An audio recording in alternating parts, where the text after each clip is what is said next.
ایک صحابی نے آ کے عرض کیا کہ یا رسول اللہ مجھے زنا کرنے کی اجازت دے دیجیے. یہ اتنا سخت سوال تھا، صحابی جانتے ہوئے کہ زنا کرنا حرام ہے، پھر آپ سے آ کر اجازت لینا کتنی بڑی گستاخی، بے ادبی اور کتنی بڑی جرأت ہے کہ جانتے ہوئے کہ زنا کرنا حرام ہے اور آ کر عرض کر رہے کہ مجھے زنا کی اجازت دے دیجیے. آپ صلی اللہ علیہ وسلم نے ان کے اس سوال پر ان پر کوئی حکم نہیں لگایا، ان پر کوئی ڈانٹ ڈپٹ نہیں کی، ان کو اپنی مسجد یا اپنے ماحول سے نکال نہیں دیا، یا ان کے اس سوال کرنے پر آپ نے ان پر کوئی حکم نہیں لگایا کہ یہ آدمی فاسق ہے یا یہ آدمی فاجر ہے یا یہ شخص برا آدمی ہے، یا لوگوں نے اس کا اعلان کیا ہو کہ بھئی دیکھو فلاں آدمی اتنا برا ہے کہ وہ ہمارے پاس آیا تھا زنا کی اجازت لینے کے لیے. آپ صلی اللہ علیہ وسلم نے اس کو بٹھایا اور بٹھا کر یہ فرمایا کہ تم زنا کی اجازت مانگ رہے ہو، اور یقینی بات ہے جس سے بھی تم زنا کرو گے وہ عورت کسی کی بیٹی ہوگی یا کسی کی بہن ہوگی یا کسی کی بیوی ہوگی. کہ ہاں یا رسول اللہ بات تو ٹھیک ہے. آپ نے فرمایا کہ تم یہ بتلاؤ اگر کوئی شخص تمہاری بیٹی، تمہاری بہن، تمہاری بیوی کے ساتھ یا تمہاری کسی رشتہ دار کے ساتھ یہ حرکت کرے تو کیا تم برداشت کر لو گے؟ نہیں، ہرگز برداشت نہیں کروں گا، ہرگز برداشت نہیں کروں گا. وہ فرماتے ہیں کہ آپ نے مجھے اس طرح سمجھایا کہ میرے دل میں زنا کی نفرت پیدا ہو گئی، میرے دل میں زنا کی نفرت پیدا ہو گئی.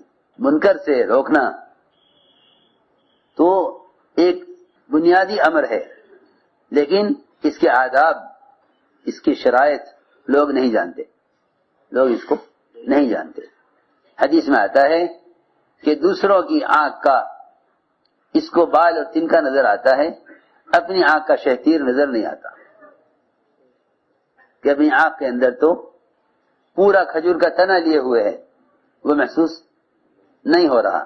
دوسرے کی آنکھ کے اندر اگر اس کی پلک کا بال ٹوٹ کر آنکھ میں چلا گیا تو دوسرے کی آنکھ کا بال اس کو نظر آ رہا ہے. کیونکہ بات یہ ہے کہ جب مزاج یہ بن جائے کہ دوسروں کی خرابیاں دیکھو اور ان کی اصلاح کرو تو سمجھتے تھے اس کام سے وہ لوگ محروم ہوں گے جو دوسروں کی اصلاح کا ارادہ کر لیں گے. یہ حدیث میں آتا ہے دوسروں کی اصلاح کرنے والے کا غم کبھی ہلکا نہ ہوگا اور اس کی رنجش کبھی دور نہ ہوگی، اس کی الجھن کبھی ختم نہ ہوگی. حدیث میں آتا ہے یہ دوسروں کی اصلاح کا ارادہ کر لے گا، اس کی رنجش اور اس کا غم کبھی ختم نہ ہوگا اور اس کی الجھن کبھی دور نہ ہوگی. اس لیے سمجھنا چاہیے کہ آخر یہ دو امر بنیادی جس کے بغیر امت کو نجات نہیں ہے. یہ تو قرآن نے کھول کے کہہ دیا، جس کے بغیر امت کو نجات نہیں. آیا اس امر معروف اور نہی منکر کا مصنون طریقہ کیا ہے؟ حضور اکرم صلی اللہ علیہ وسلم کی مجلس میں، آپ کی مسجد میں ایک دیہاتی نے پیشاب کیا، ایک دیہاتی نے آپ کی مسجد میں پیشاب کیا. صحابہ دوڑے روکنے کے لیے. آپ نے فرمایا کہ اس کو پیشاب پورا کرنے دو. مسجد میں پیشاب شروع ہی کیا تھا اس نے، اگر روک دیتے مسجد زیادہ ناپاک نہ ہوتی. فرمایا نہیں، یہ وقت منکر سے روکنے کا نہیں ہے، یہ وقت منکر سے روکنے کا نہیں ہے، کیونکہ اس وقت اس کو منکر سے روکنا اس کو مشقت میں ڈالنا ہے. اگر تم اس کی اصلاح چاہتے ہو تو معاملہ شفقت کا کرو، معاملہ شفقت کا کرو. اگر تم اس کو منکر سے روکنا چاہتے ہو اور اس کو دین کی تعلیم دینا چاہتے ہو تو اس کے ساتھ معاملہ شفقت کا کرو. اسی لیے آپ نے فرمایا انا لکم بمنزلۃ الوالد اعلمکم، کہ میں تمہارے لیے باپ کی طرح ہوں تمہیں تعلیم دینے میں باپ کی طرح ہوں. باپ کا مطلب یہ ہے کہ اولاد کی طرح شفقت کے ساتھ میں تمہیں تعلیم دینے والا ہوں. جب دوڑے صحابہ انہیں روکنے کے لیے، آپ نے فرمایا اس کو چھوڑ دو، اس کو پیشاب پورا کرنے دو. اس وقت منکر سے روکنا اس کو مشقت میں ڈالنا ہے. اگر تم اپنے آپ کو اس کی اصلاح کا ذریعہ بنانا چاہتے ہو تو تمہارے لیے پہلے اس کے ساتھ معاملہ شفقت کا کرنا ہوگا. چنانچہ آپ نے صحابہ کو روک دیا اور اس کو پیشاب کرنے دیا. اگر یہ پیشاب روکے گا تو اس کے پیشاب میں بند پڑے گا، تکلیف ہوگی. ایک مسلمان کو تکلیف دینا اگرچہ وہ خلاف شریعت عمل کر رہا ہے، ایک مسلمان کو تکلیف دینا اگرچہ وہ خلاف شریعت عمل کر رہا ہے، یہ اس کے گناہ سے بھی زیادہ بڑا گناہ ہے. اس کے گناہ سے بھی زیادہ بڑا گناہ ہے. آپ صلی اللہ علیہ وسلم تو اپنے سامنے حدود کا قائم کرنا بھی برداشت نہ کرتے تھے. آپ فرماتے تھے صحابہ سے کہ اگر کوئی شخص حد کو پہنچ جاوے ہمارے پاس لانے سے پہلے ہی معافی تلافی کر کے معاملے کو ختم کر دیا کرو. معاملے کو ختم کر دیا کرو. ہمارے پاس معاملہ آ جائے گا تو ہمیں اللہ تعالیٰ کی حدود کو قائم کرنا پڑے گا. تم ہمارے پاس معاملہ لاتے ہی کیوں ہو؟ پہلے ہی نمٹا کر ختم کیوں نہیں کر دیتے؟ کسی کے منکر کو ہلکا کر کے اور اس کو معافی کی طرف لانا، یہ ہے امت کو دین سکھانے کا طریقہ. آپ صلی اللہ علیہ وسلم نے پہلا کام تو یہ کیا، پہلا کام تو آپ نے یہ کیا کہ صحابہ کو آپ نے منع کر دیا اس کو روکنے سے. جو پیشاب پورا کر چکا تو آپ نے اس کی غلطی کو صحابہ کے درمیان چھوٹا بنایا. یہ نہیں کہ آپ اس وقت ایک مسلمان کی ذلت اور مسجد کی عزت بیان کرتے. آپ نے تو فرمایا کہ ایک مسلمان کیسا بھی ہو اس کا مقام بیت اللہ سے اونچا ہے. فرماتے تھے جس طرح بیت اللہ کو عظمت کی نظر سے دیکھتے ہو، ایک مسلمان کو بیت اللہ سے بھی زیادہ عظمت کی نگاہ سے دیکھا کرو. ایک مسلمان کو بیت اللہ سے بھی زیادہ عظمت کی نظر سے دیکھا کرو. جتنی تعظیم بیت اللہ کی کرتے ہو اس سے زیادہ تعظیم ایک مسلمان کی کرنی چاہیے. کیوں؟ کہ ایک مسلمان کا مقام بیت اللہ سے اونچا ہے. ایک مسلمان کا مقام بیت اللہ سے کہیں اونچا ہے. آپ نے تو بیت اللہ کو مخاطب کر کے فرمایا حدیث میں، تیری خوشبو کتنی عمدہ ہے، تیرا احترام واجب ہے، پھر بھی میں تجھ سے کہتا ہوں کہ ایک مسلمان کا مقام تجھ سے اونچا ہے. اور ساری دنیا کی مساجد بیت اللہ سے ادنا ہے. پھر یہ کیسے ممکن ہوتا کہ آپ ایک مسجد میں پیشاب کرنے والے کو کوئی سزا دیتے یا اس کو ڈانٹتے یا اس کو جھڑکتے یا صحابہ اس کو پیشاب کرنے سے روکتے؟ یہ کیسے ہو سکتا تھا؟ آپ جانتے ہیں ایک مسلمان کا مقام بیت اللہ سے اونچا ہے. آپ نے اس کی بے وصولی کو چھوٹا کیا. فرمایا صحابہ سے کہ یہاں ایک ڈول پانی کا بہا دو. یہ فرمایا شنو علیہ دربم من ماء، ایک پانی کا ڈول یہاں بہا دو. صحابہ پانی بھر کے لائے ڈول میں، وہاں پانی بہا دیا، مسجد پاک ہو گئی. مسجد پاک ہو گئی. آپ نے بلا کر اس دیہاتی کو سمجھایا کہ مسجد تو عبادت کے لیے اور ذکر و تلاوت کے لیے ہے، پیشاب بہانے کے لیے نہیں ہے. اس سے زیادہ آپ نے ان سے کچھ نہیں فرمایا. اس سے زیادہ آپ نے کچھ نہیں فرمایا. وہ دیہاتی اپنی قوم میں چلا گیا اعلان کرتا ہوا کہ ان کی تعلیم کا طریقہ یہ ہے، نہ مجھے ڈانٹا، نہ مارا، نہ جھڑکا، کہ میں نے اتنی بڑی غلطی کی کہ مسجد میں پیشاب کر دیا.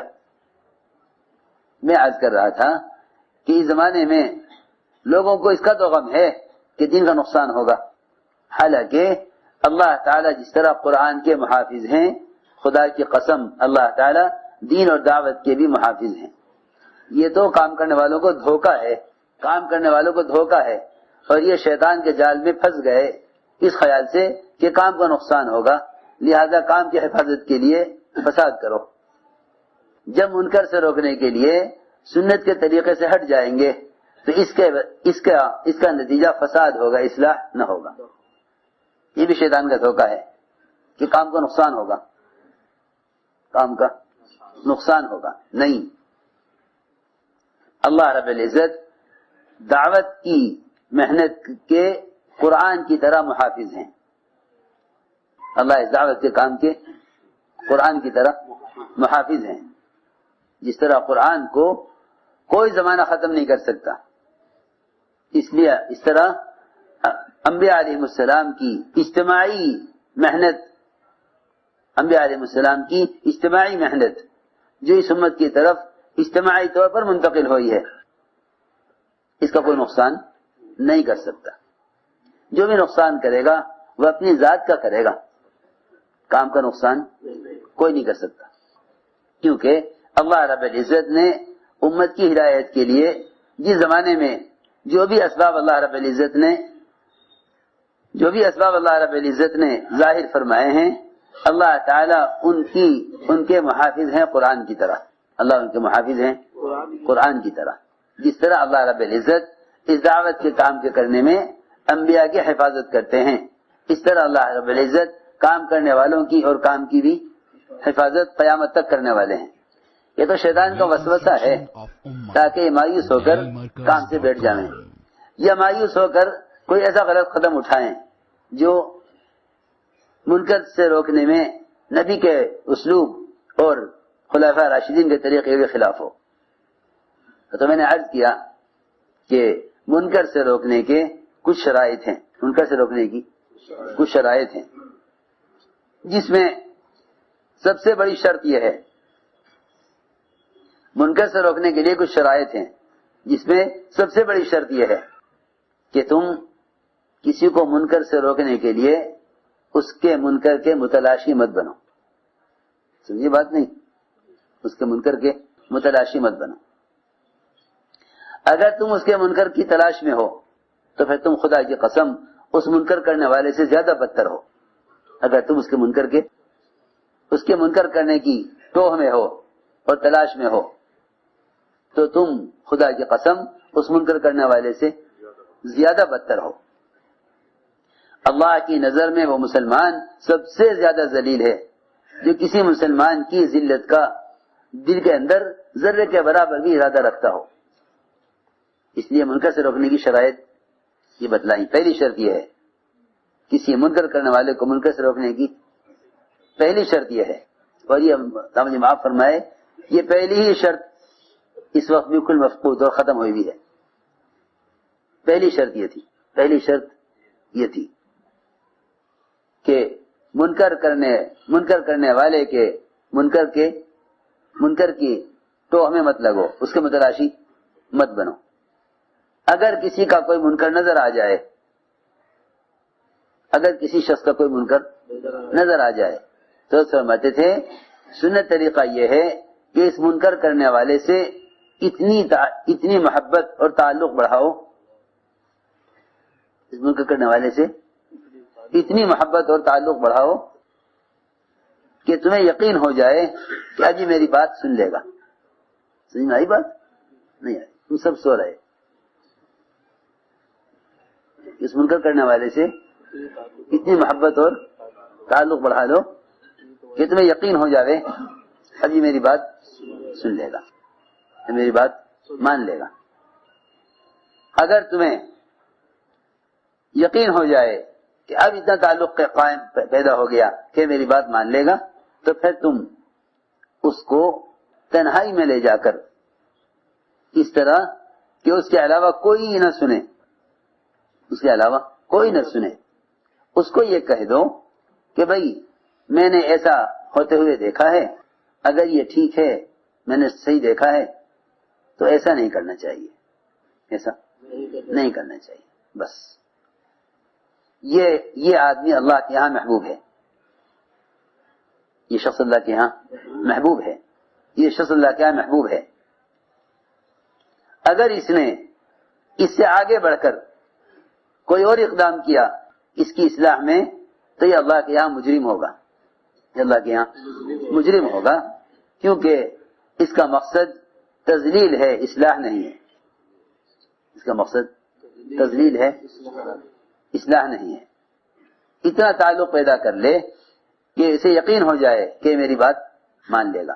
اگر پھر بھی نہ مانے تو یہ آدمی اپنی ذمہ داری کو اللہ کے یہاں ادا کرنے والا مانا جائے گا کہ بھئی اس نے اپنی ذمہ داری ادا کر دی ہے، اس کا کام پورا ہو گیا ہے. کیونکہ جب کسی کو منکر سے روکنے کے لیے بغیر تعلقات پیدا کیے منکر سے روکنے کی کوشش کی جاتی ہے تو منکر کرنے والے کے اندر اصرار پیدا ہوتا ہے. اصرار کہتے ہیں غلطی پر اڑنا اور ضد کرنا، غلطی پر اڑ جانا اور ضد کرنا. کہ اگر اس میں اصرار پیدا ہو گیا تو یہ اس کے گناہ سے کہیں زیادہ بڑا گناہ ہے. آدمی منکر کر رہا ہو یہ اتنا بڑا گناہ نہیں جتنا بڑا گناہ اس کا اپنے منکر پر اصرار کرنا ہے. بلکہ یہاں تک فرمایا کہ اگر کسی کو منکر سے روکنے میں اصرار کا اندیشہ ہو کہ اس کے اندر ضد پیدا ہو جائے گی تو منکر سے روکنے میں تاخیر کرے، منکر سے روکنے میں تاخیر کرے اگر اصرار کا اندیشہ ہو. اور اگر اصرار کا اندیشہ ہے تو پھر اس کو منکر پر سے روکنے پر استطاعت نہیں ہے. اور اگر منکر کرنے والے سے اتنا تعلق نہیں کہ وہ اس کی بات کو قبول کر لے گا تب بھی یہ آدمی منکر سے روکنے کا مکلف نہیں. پھر کیا کرے؟ کہ پھر تو سب سے آسان بات یہ ہے کہ اس کو منکر سے روکنے کے لیے معروفات پر لے آوے. اس لیے کہ معروفات کا حکم کرنا غیر مشروط ہے اور منکر سے روکنا استطاعت کے ساتھ مشروط ہے. منکر سے روکنا استطاعت کے ساتھ مشروط ہے. امر معروف استطاعت کے ساتھ مشروط نہیں ہے. نماز کا حکم ہر ایک دے سکتا ہے، شراب سے روکنے کے لیے استطاعت چاہیے، شراب سے روکنے کے لیے قوت چاہیے. نماز کا حکم ہر ایک دے سکتا ہے، نماز کا حکم ہر ایک دے سکتا ہے. ہر شخص کو نماز کا حکم کر سکتا ہے. معروفات کی دعوت دینے کے لیے استطاعت شرط نہیں، منکر سے روکنے کے لیے استطاعت شرط ہے. من رأى منكم منكرا فليغيره بيده فإن لم يستطع فبلسانه فإن لم يستطع فبقلبه. اس لیے جہاد کے تو تین درجے ہیں، جہاد کے تو تین درجے ہیں، لیکن معروفات کی دعوت دینے کے لیے استطاعت شرط نہیں ہے. اور معروفات کے اندر منکر سے روکنے کی صلاحیت موجود ہے. معروفات میں منکر سے روکنے کی صلاحیت موجود ہے. ان الصلاۃ تنہی عن الفحشاء والمنکر کہ نماز کے اندر منکر سے روکنے کی صلاحیت موجود ہے. معروفات میں منکر سے روکنے کی صلاحیت موجود ہے. ابھی تو ہم یہ نہ سمجھ سکے کہ معروفات کے ذریعے امت کے اندر منکر سے بچنے کی استعداد پیدا کی جائے، بلکہ معروفات کو چھوڑ کر محض منکرات سے روکنے کی کوشش میں لگے ہوئے ہیں. معروفات کو چھوڑ کر محض منکرات سے روکنے کی کوشش میں لگے ہوئے ہیں. حالانکہ منکر کرنے والوں کو اتنے محبوب ہو گئے کہ ان سے روکنے والوں سے مستقل مقابلہ شروع ہو گیا. روکنے والوں سے مستقل مقابلہ شروع ہو گیا. جب نہی منکر کی شرائط پوری نہیں ہوتی تو آپس میں تباعد، دوریاں پیدا ہوتی ہیں، دوریاں آپس میں پیدا ہوتی ہیں. جب منکر سے روکنے کی شرائط پوری نہیں ہوتی تو آپس میں دوریاں پیدا ہوتی ہیں. اور مقصد یہ بن کے رہ جاتا ہے کہ اگر آپ نے ہمارے 2 عیب دیکھے ہم آپ کے 4 عیب دیکھیں گے. اب سوال و جواب، آپس کی بحثیں وہ ایک دوسرے کی کمزوریوں پر، ایک دوسرے کی خرابیوں پر، ایک دوسرے کی کوتاہیوں پر، اس سے ایک کیا دونوں فریق کی اصلاح کا کوئی امکان نہ ہوگا. کیونکہ اب ایک دوسرے کی اصلاح نہیں، اب تو ایک دوسرے کی تذلیل مقصد بن گئی ہے. یہ سمجھنے کی باتیں ہیں سب کہ پھر یہ سلسلہ کبھی ختم نہ ہوگا.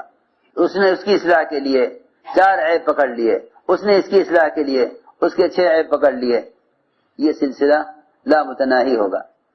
اس لیے میں عرض کر رہا کہ منکر سے روکنے کی شرائط معلوم ہونی چاہیے، منکر سے روکنے کی شرائط معلوم ہونی چاہیے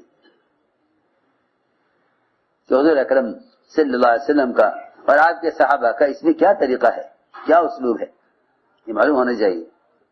کیونکہ جو شخص کسی مسلمان کے عیب کو دیکھ کر چھپا لے گا، جو شخص کسی مسلمان کے عیب کو دیکھ کر چھپا لے گا، اللہ تعالیٰ اس چھپانے والے کو اس گناہ کرنے والے کی اصلاح کا ذریعہ بنا دیں گے۔